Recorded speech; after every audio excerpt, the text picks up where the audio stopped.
Hey guys, it's God Guy. I'm back again. So I'm gonna make this video about is the rapture coming soon according to Bible prophecy? So yes, so we are going to the end. There's actually a lot more to talk about than just this, but we'll get that at the end. So basically, like I found about 8 things that are needed for the end times to actually be about to happen. So in the Bible, it says that you'll know the season, um, but you're not going to know like the day or the hour, but you'll know the season. So like the question is, are we in the season of the end times? And 2 things have already happened. There needs to be about 8 more things to happen, but I'll just go to the end real quick. So the things that have already been fulfilled is that the temple was destroyed. Jesus said that truly I tell you, not one stone of the temple will be left on another; everyone will be thrown down. And that was fulfilled by the Romans when they came in 70 A.D. and like destroyed Israel and sent them back into captivity um, among the nations. Uh, but then God said repeatedly, over and over again in the Bible, in the Old Testament, that He would bring them back into their own land and settle them. And then this verse, there's a lot of verses that talk about it, but I just chose one. There's like 10 or 20 that refer to Israel coming back to the promised land. Um, this one specifically says that the nations will escort Israel and uh, bring the Jews back to their homeland. Sorry, I got him a bit.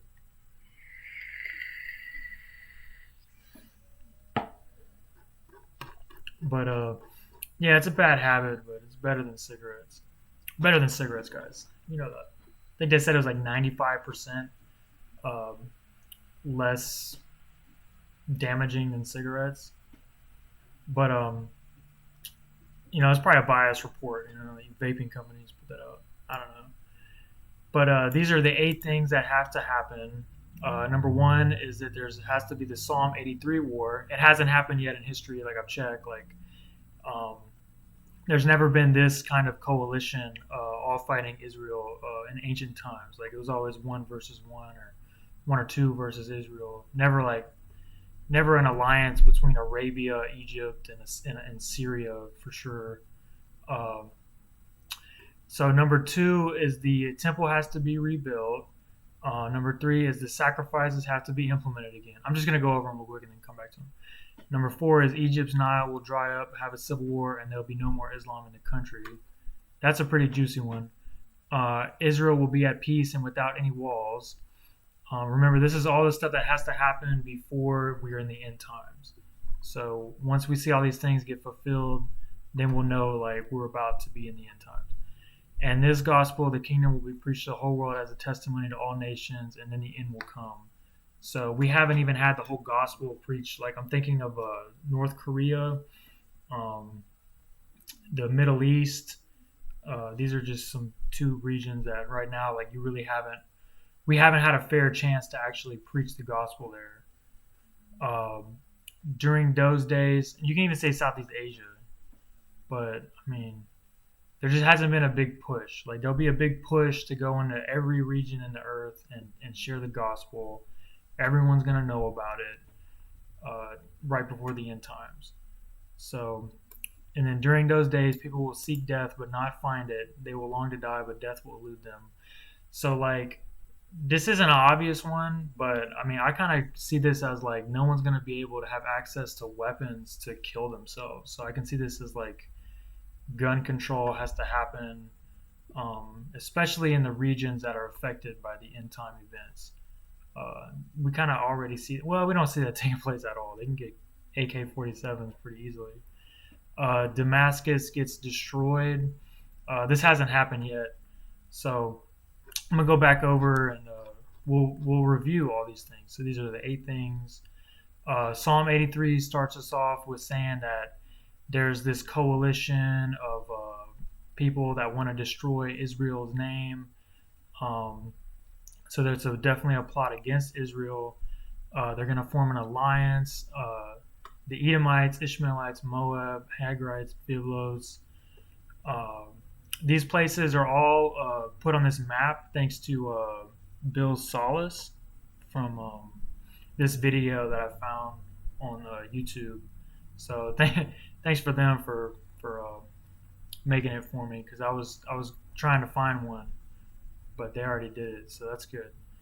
Uh, the temple has to be rebuilt. Um, Second Thessalonians verses chapter 2 verse 4 says, "Who opposes and exalts himself above every so-called god or object of worship, so that he takes his seat in the temple of God, displaying himself as being God." This is referring to the Antichrist. So this is a prophecy of Paul.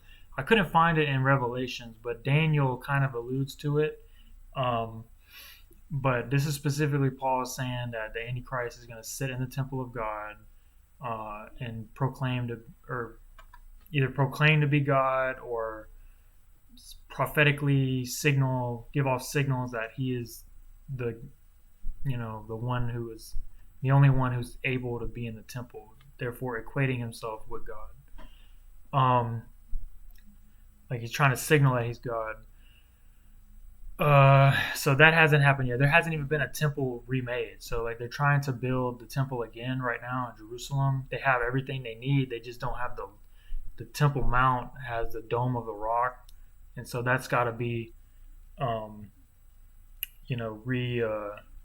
reused to, like, they gotta convert it into the temple. So that'll cause a storm. So that'll probably be after the Psalm 83 war. No one's gonna want to fight them, and they're just gonna convert it to the temple. Do some construction. The sacrifices have to be implemented again. So not only are they going to have a temple, but the Jews are also going to start doing the sacrificing again, like in the Old Testament, because it says that the Antichrist will put an end to the sacrifices and offerings. So like there has to be a temple, there has to be sacrifices going to the temple. That isn't even close to happening without starting a war. Then this is interesting right here.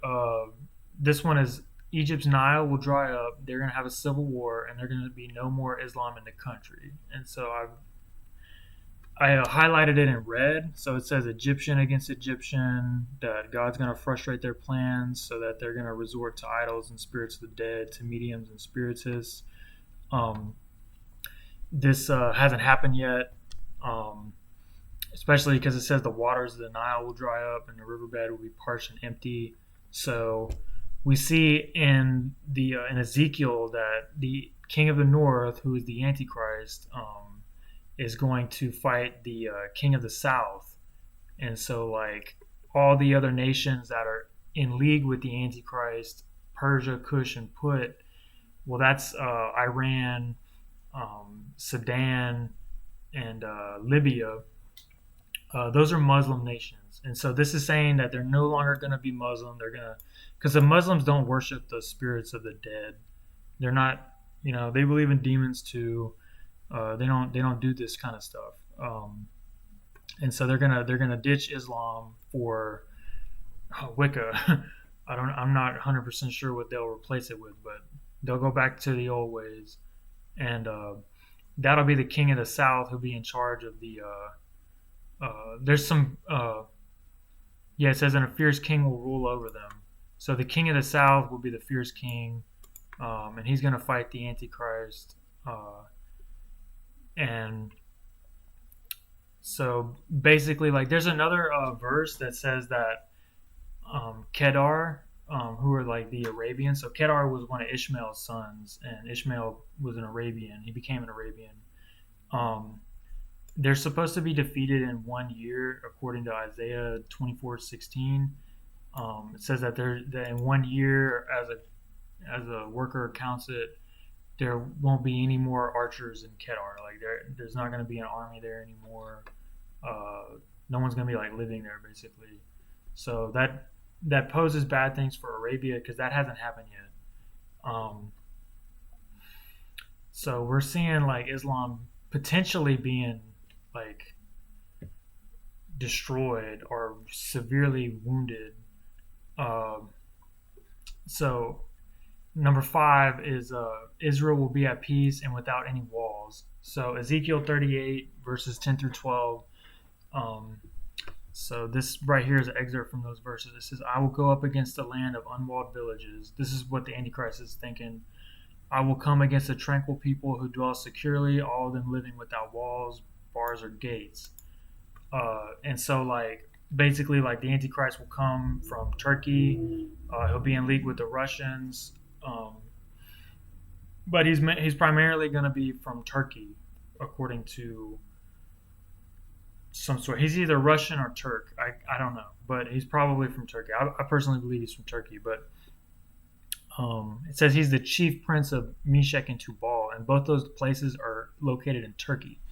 And it says that also of Rosh, which is everybody says is Russia.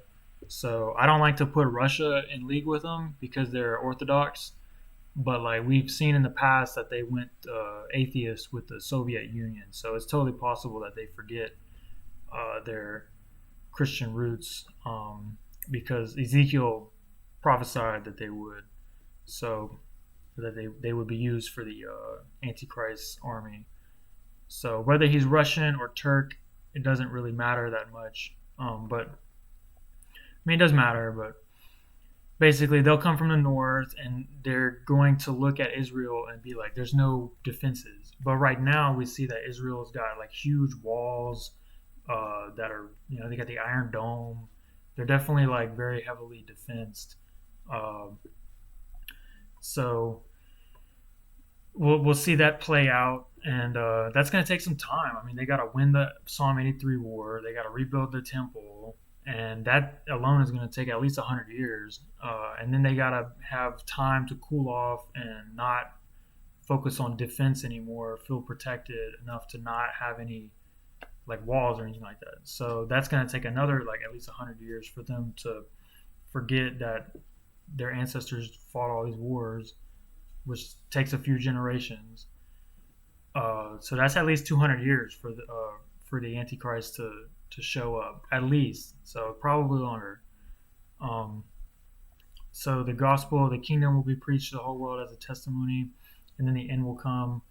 Uh, we're probably about 100 years away from preaching the whole gospel to everybody. I mean, we just need to see a big push for the internet getting put everywhere, and then it's just going to be like, the whole world will see. But we really got to see North Korea um, and China get better access to the internet, because North Korea don't have any freedom right now, so we can't even preach there. So, but North Korea's days are numbered. Like this is basically foretelling that North Korea is going to be free and open one day because they're going to get free access to the gospel. Um, During those days, people will seek death but not find it. So, I mean, I just see it how as like the left and the lawless people in the world, like they don't like guns, um, and they've been pushing for gun control forever. We might actually see that because this verse says that people will long to die, but death will not elude them. Now, this could be a regional gun control area. This doesn't mention maybe America because personally, it says a third of the earth will get destroyed, and the continent of America is roughly a third of the earth. So I always kind of saw that as maybe that's like a targeted strike against, America, and the new world's gone, and it's a wasteland of radioactive decay and death, and the old world's all that's left, and they're big on gun control right now. Not in Israel, but it could possibly be in the future. So that's a maybe. I probably shouldn't have even put that in there, but Damascus will get destroyed. It says, "Behold, Damascus is no longer a city; it's become a heap of ruins." So like we've never seen Damascus get turned into a heap of ruins yet, but they could possibly get destroyed in the Psalm 83 war because Syria is supposed to be in there. Um, But okay, so this is getting into some population forecasts. So basically, like I did just an Excel spreadsheet of, I was doing it for the Noah's Ark to see like how long it could take for four people, um, or Noah, his sons. I just put four in there, but it would have been like seven, I guess, with Noah. Noah and his wife didn't have kids, so it would have been six. I should have started off with six, but it's gonna screw up my calculations if I change it because I got used to some of the numbers. But so like this is the square foot of space in New Jerusalem. Like I found it off the internet, and if we go according to the logic of how a third of the angels fell from grace, we can see that 2/3 of humanity should be saved if we use that same ratio of saved angels to saved humans. Should be fair.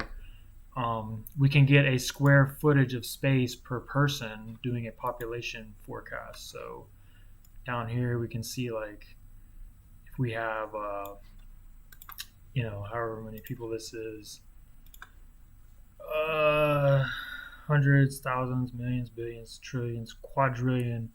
So if we have 6 quadrillion people and a third of them are I'm sorry, 2/3 of them are saved. That's 4 quadrillion people. There'll be 86 square feet of space in the city of New Jerusalem for those people. So there wouldn't be a lot of space for quadrillions of people to make it in the city. Um, but I found that the good number is about 1 trillion. So once we get to 1 trillion people on Earth, we should be a lot closer to the end times.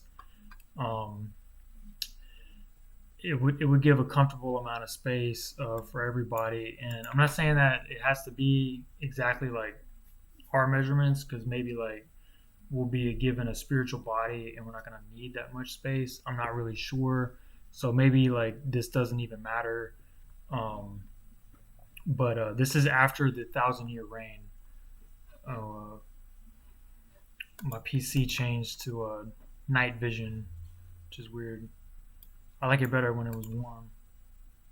I'll change it later, but so maybe this back of the napkin math for population forecast doesn't matter because we could have quadrillions of people and it not be an issue. But if it is an issue, then we're set at about 1 trillion people, and at the current growth rate, it's going to take about 500 years for us to get there.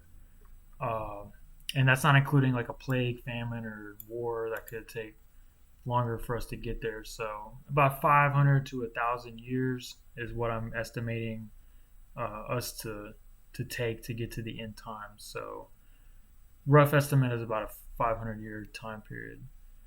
So, but yeah, that's basically it. It was kind of a lot to take in one video, but hope you learned something from it.